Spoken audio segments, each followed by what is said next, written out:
नमस्कार। प्रारब्ध के इस मंच पर आप सभी का एक बार फिर स्वागत है।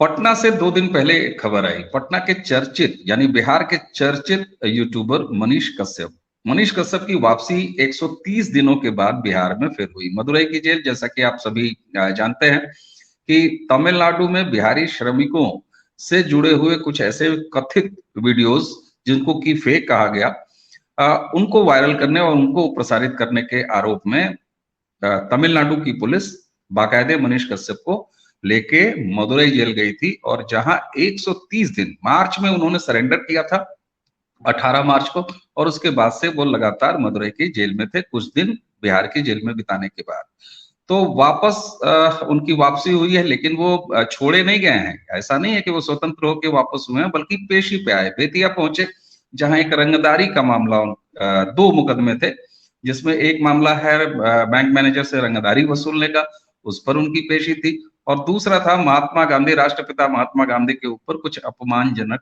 टिप्पणी। तो ये सारे मुकदमे कब पैदा हुए, इस पर तो आगे बात करेंगे। आइए इन्हीं विषयों पर बात करने के लिए स्वागत कर लेते हैं आशीष अंशु जी का। आशीष जी, बहुत बहुत नमस्कार, आपका स्वागत। आपका नमस्कार। नमस्कार अवनीश जी। दर्शकों, आशीष जी राष्ट्रीय राजधानी क्षेत्र में निवास करते हैं, बिहार से आते हैं, और सिर्फ बिहार से आते ही नहीं हैं बल्कि बिहार की हर एक छोटी बड़ी राजनीतिक, सामाजिक और आप ये कह लीजिए वैचारिक, इन सारे धरातलों पर लगातार सतत सक्रिय हैं। तो एक गंभीर व्यक्तित्व है विमर्श के तौर पर।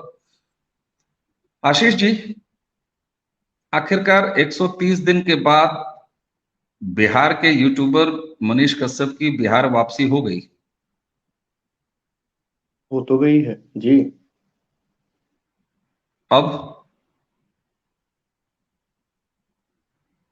वापसी के बाद अवनीश जी, वापसी मनीष जी तो वापस आ गए हैं।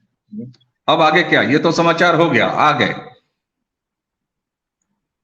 आगे वास्तव में मनीष का वापस आना ना बहुत सारे लोगों को ही दिख रहा है। मनीष के साथ जो लोग ये सोच रहे थे कि मनीष को तमिलनाडु भेजने के बाद वो बिल्कुल हाशिए पे चले जाएंगे, लोग उनको भुला देंगे जैसे आमतौर पे लोग भुला देते हैं, लेकिन मनीष के साथ ये रहा है कि वो जमीन पे रहा है और मुझे लगता है वो कहीं ना कहीं लोगों के दिलों से जुड़ा हुआ है।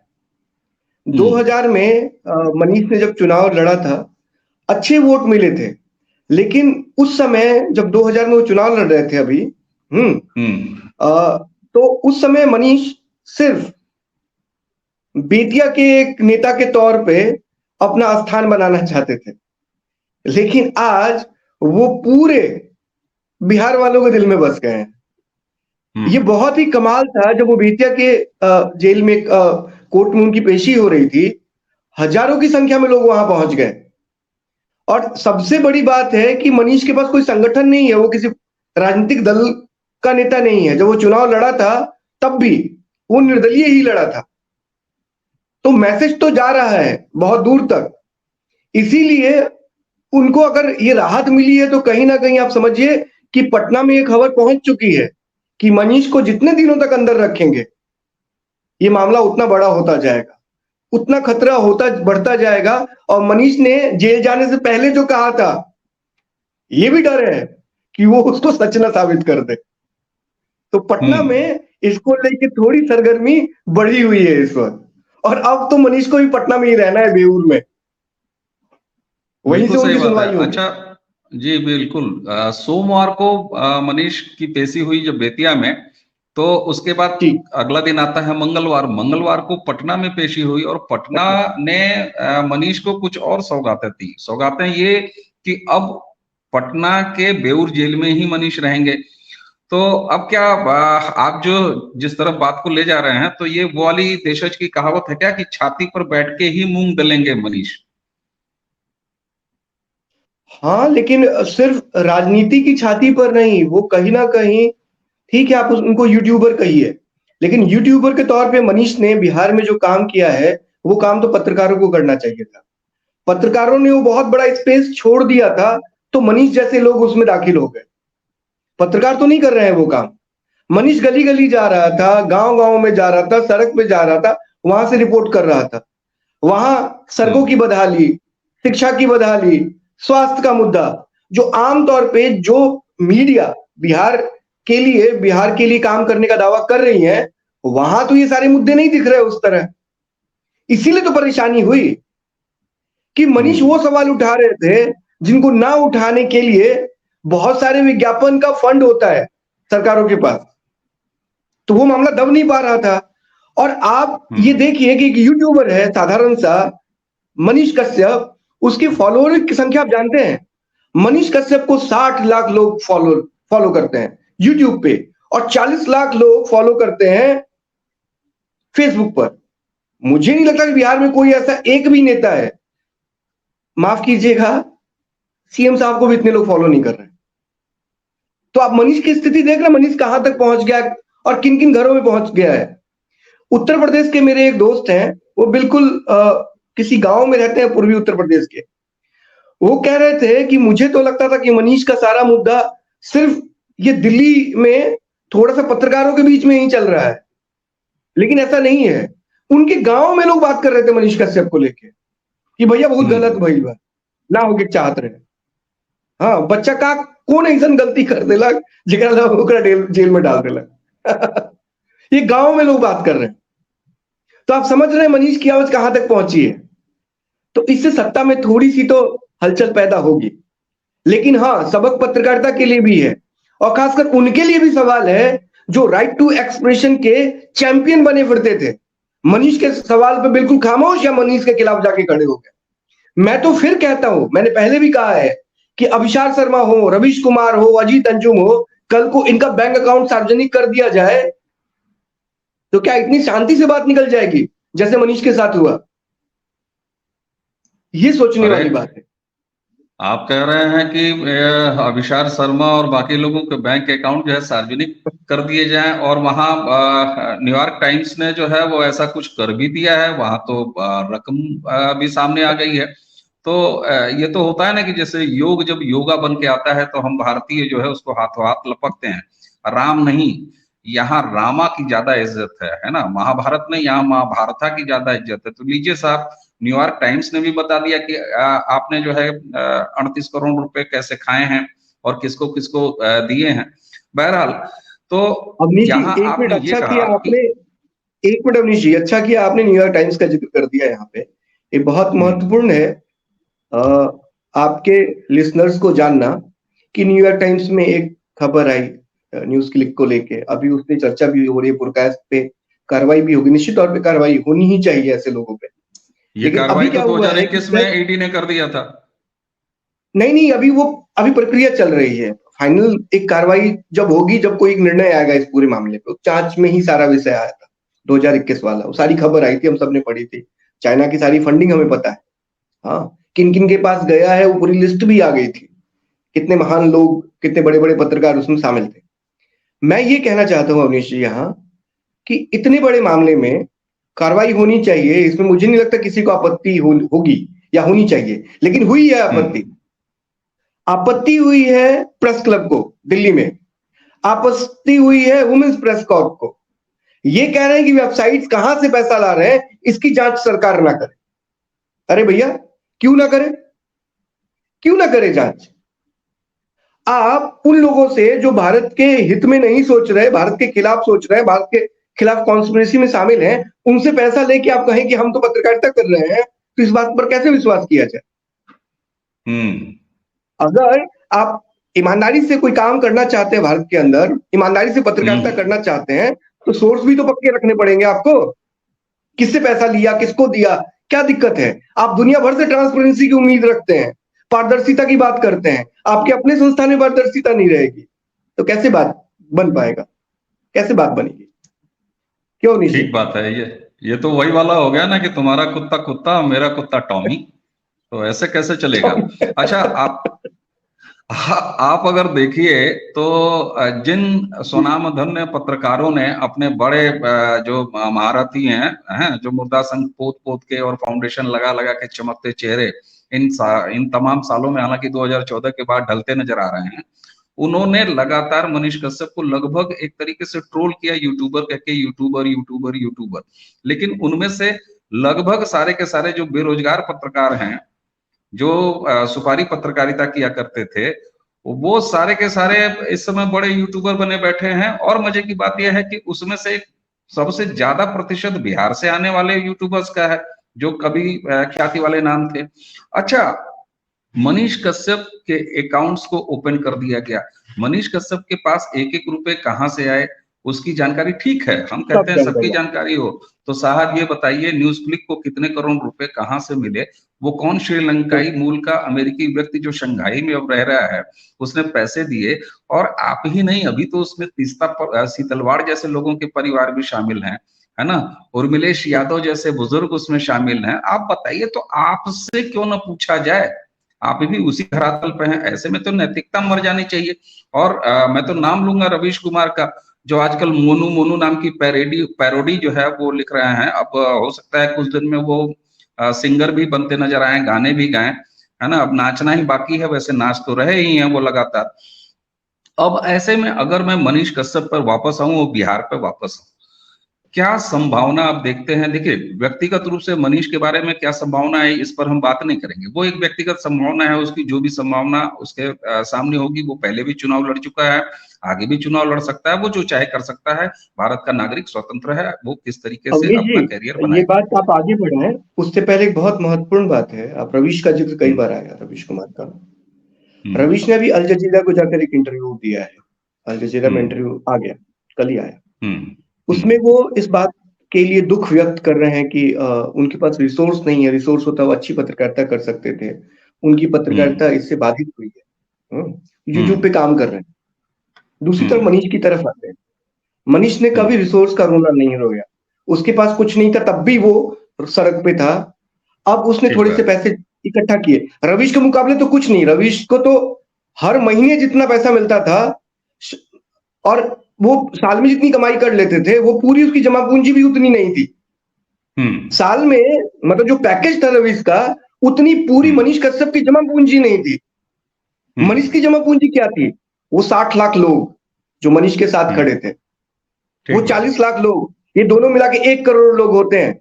ये 1 करोड़ लोग मनीष की जमा पूंजी थे। अब दुख की बात यह है कि रवीश जैसे लोग जो तमाम जगहों पे राइट टू एक्सप्रेशन की बात कहते हैं, कहने की आजादी की लड़ाई लड़ते हैं, वो मनीष कश्यप के खिलाफ बोलते रहे। क्यों?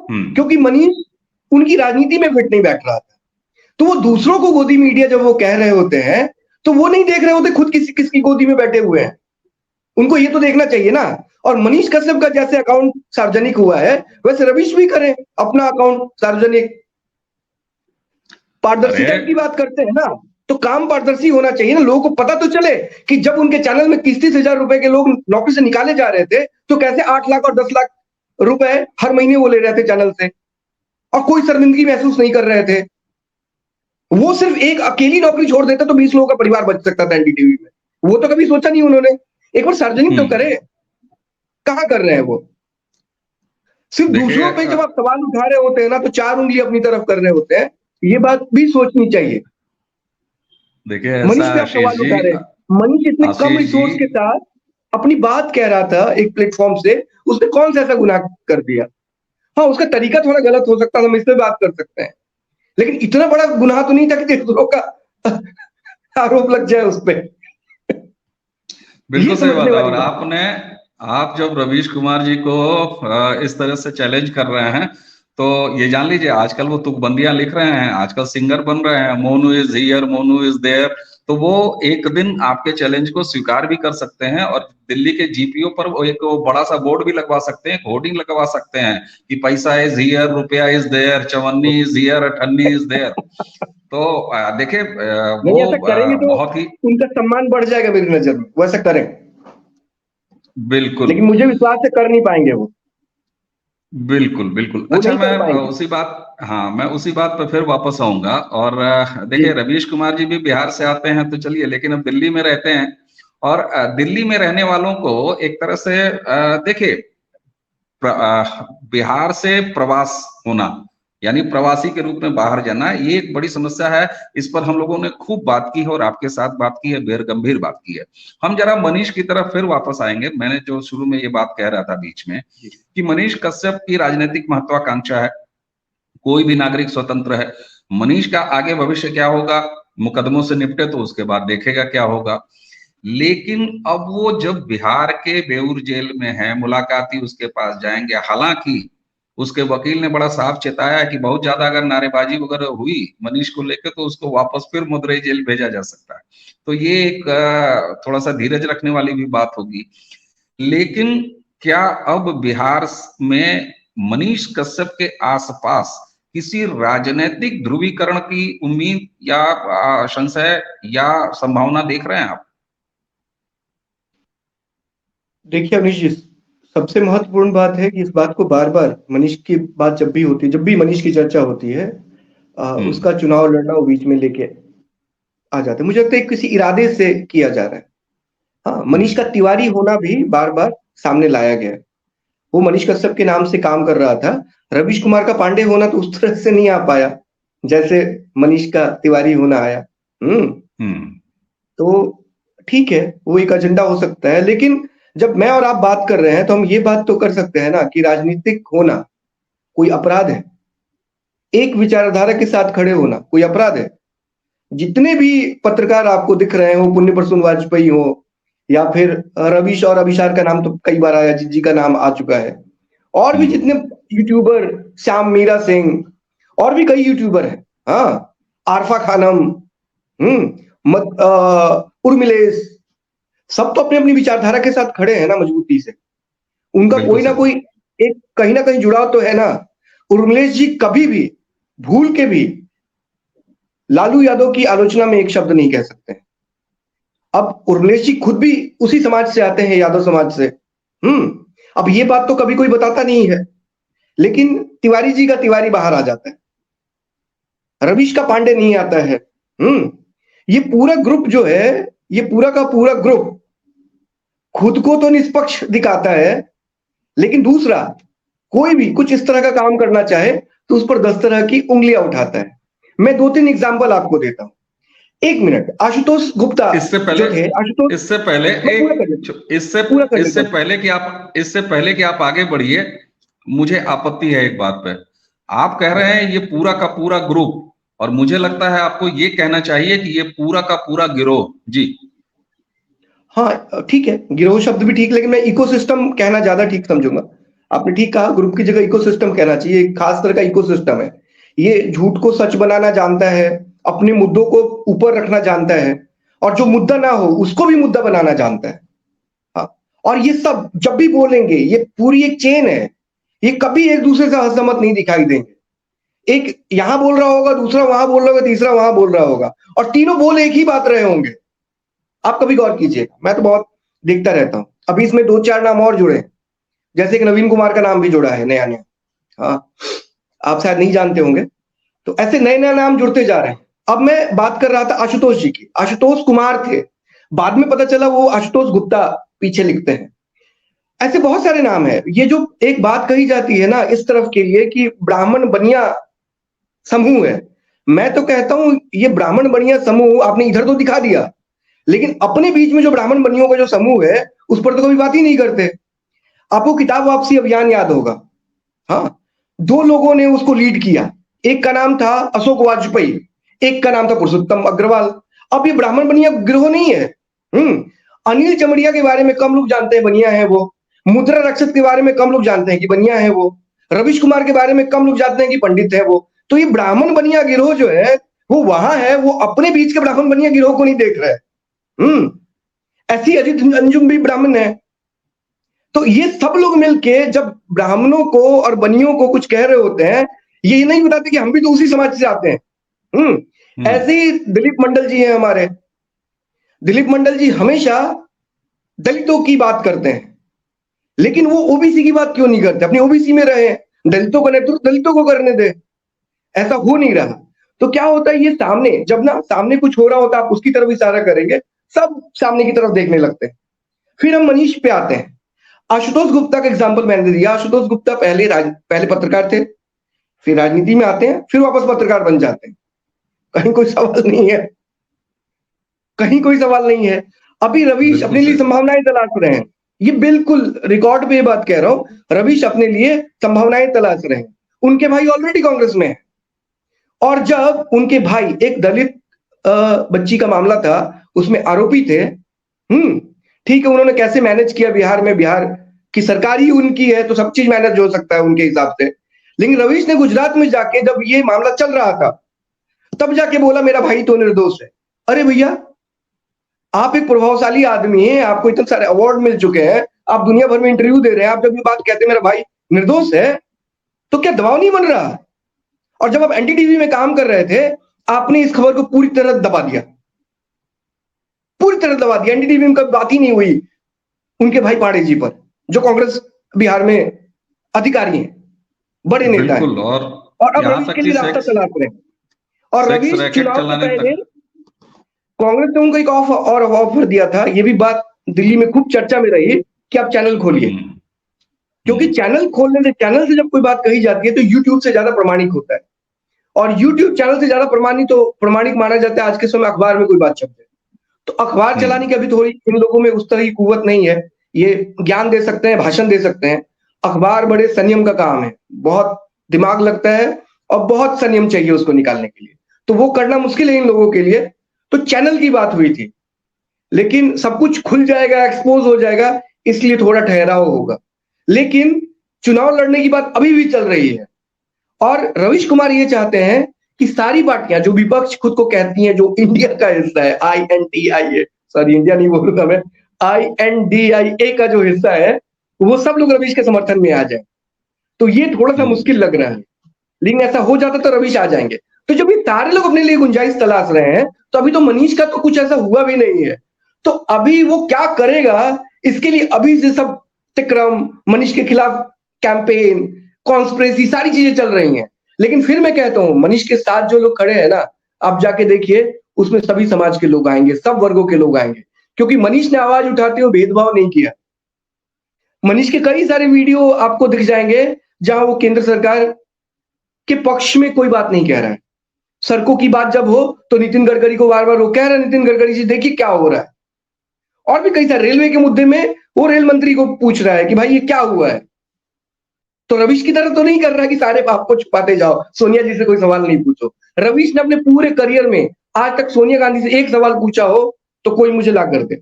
मैं तो बहुत रवीश को लगातार देखा है, मैंने लगातार देखा है आज तक अपने पूरे करियर में, क्योंकि ये था ना, कंट्रोल तो सब लोग जानते हैं सोनिया जी के हाथ में है।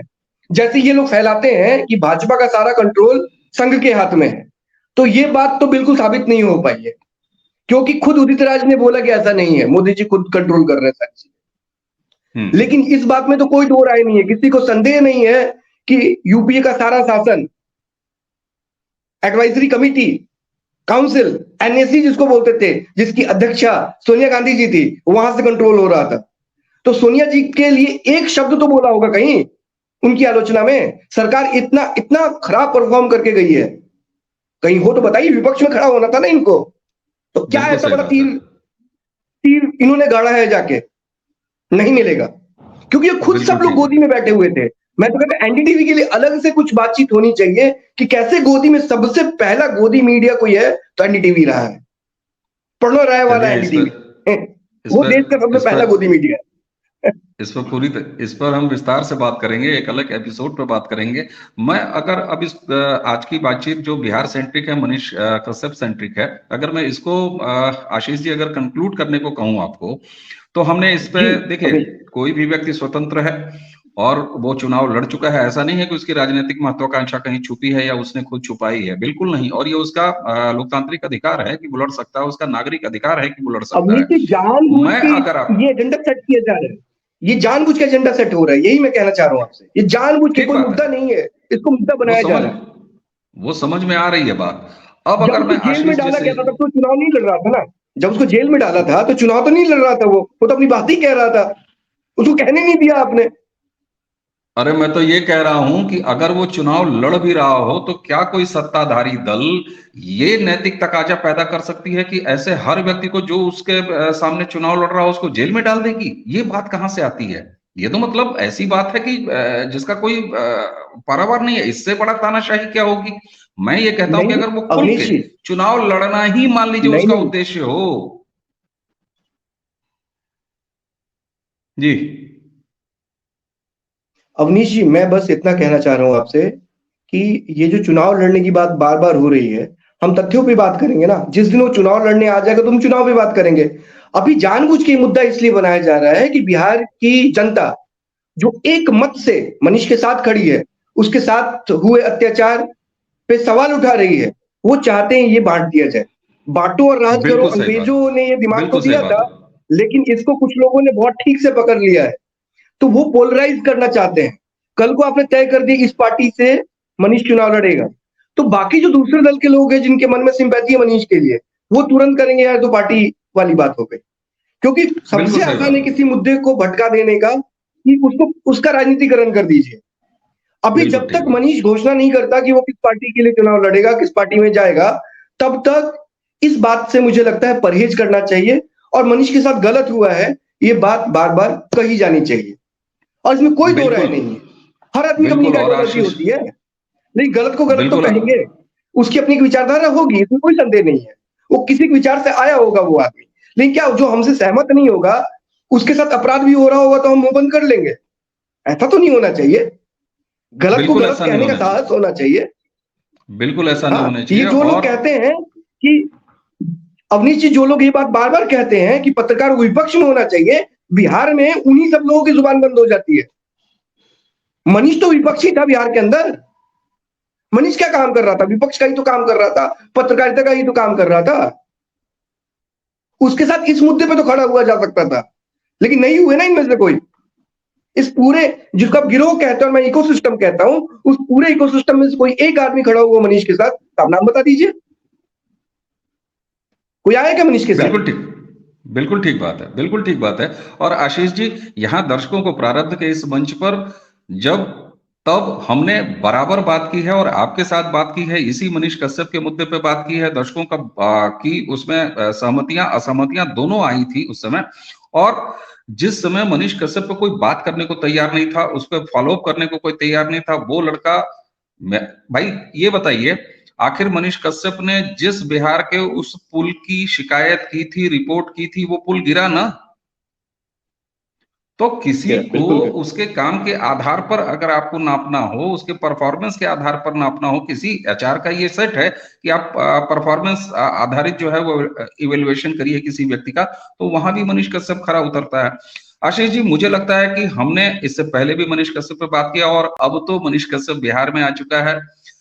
मैंने शुरुआत में ही कहा था कि ये स्थिति तो ये वाली हो गई है कि आपकी राजनीतिक छाती पर वो मूंग दलेगा, और निश्चित रूप से दलेगा। वो एक पत्रकार ज्यादा है, मैं उसको यूट्यूबर से अब और आगे ले जाना चाहता हूं। और बिल्कुल जो भी समाज की बात करे, जो भी सच की बात करे, वो अपने आप में एक पत्रकार ही होता है। पत्रकारिता संस्थान से डिग्री लेके जेब में रख के घूमने वाला व्यक्ति ही केवल पत्रकार नहीं होता है। और दूसरा, वामपंथी समझ और सोच जो एक पत्रकारिता की है कि हमेशा सत्ता के विपक्ष में खड़े रहो, वही 24 कैरेट वाली पत्रकारिता है। तो मनीष कश्यप क्या कर रहा था बिहार में? मनीष कश्यप तो यही कर रहा था ना। तो हमें उम्मीद है आशीष जी कि आज की ये चर्चा दर्शकों तक पहुंचेगी, ये बात पहुंचेगी जिस उद्देश्य और जिस एंगल से हमने ये चर्चा की है। मनीष तो अब बिहार में ही है। भला हुआ कि अब उसको जो है वो किसी ने मुझसे कल मजाक में कहा, ये सूचना देते हुए कि मनीष कश्यप बिहार आ गया, उन्होंने कहा कि अब उसको डोसा इडली वड़ा नहीं खाना होगा, अब वो भात दाल तरकारी खा सकता है। तो खैर ये एक हल्की फुल्की उनकी बात थी। मनीष जी, आज आपने चर्चा में नहीं, समय दिया हमें। सॉरी, बिहार के लोग डोसा डोसा इडली फ्रेंडली हो गए हैं अवनीश। ठीक बात है, बिल्कुल ठीक बात बिहार के है। लोग, लेकिन एक बात और बता देता हूँ, बिहार और साउथ मैंने दोनों जगह डोसा खाया है। एक फर्क होता है, बिहार में क्या करते हैं, समोसे वाला आलू डोसे में डाल देते हैं। और जब आप आंध्र में नॉर्थ में है। जाएंगे तो जब आप आंध्र में जाएंगे तो वो क्या करते हैं, डोसे वाला आलू समोसे में भर देते हैं। ये पूरे नॉर्थ में है। साउथ के खाने को किस तरीके से नॉर्थ अपने हिसाब से तब्दील करता है, खैर भारतीय भोजन संस्कृति की ये विशेषता है। आशीष जी, आज आपने हमें प्रारब्ध के इस मंच पर समय दिया, आपका बहुत बहुत धन्यवाद। और इसी के साथ दर्शकों, उम्मीद करते हैं कि ये वार्ता आपको पसंद आई होगी। आप अब हमें आज्ञा दीजिए। आप सभी को